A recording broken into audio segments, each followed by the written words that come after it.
Salut à toutes et à tous, bienvenue sur New Frame. Aujourd'hui, on revient sur une actualité foot chargée avec des qualifications pour la Coupe du Monde 2026, des blessures qui font parler et des faits marquants en dehors du terrain.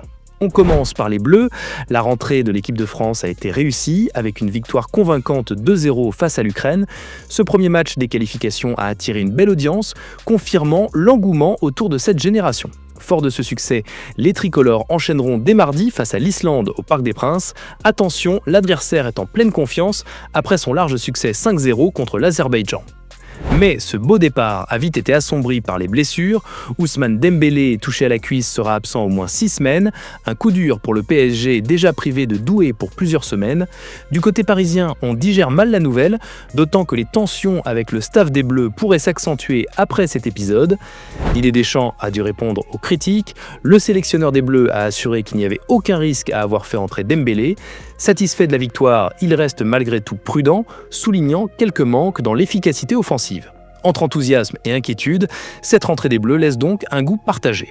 Si l'on se tourne vers l'Europe, la Suisse a fait une entrée tonitruante en qualification avec un succès 4-0 contre le Kosovo. Bril Mbolo a brillé avec un doublé, confirmant son statut de leader offensif.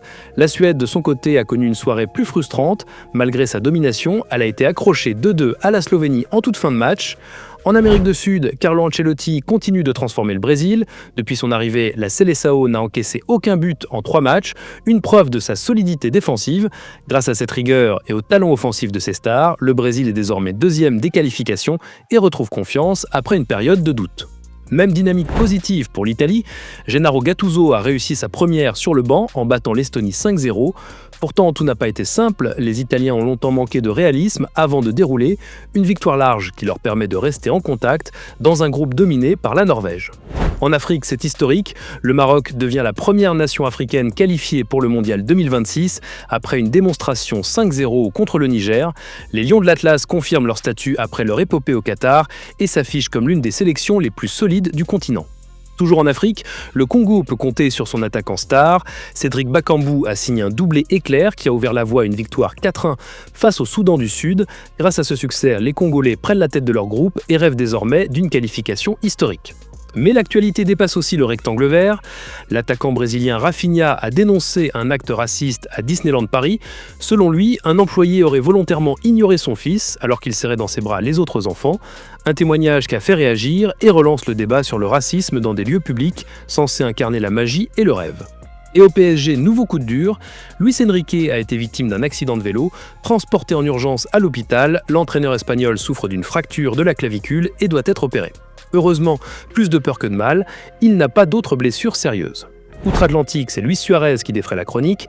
L'attaquant de l'Inter Miami a écopé de 6 matchs de suspension pour avoir craché sur un membre du staff adverse lors de la finale de la Leagues Cup.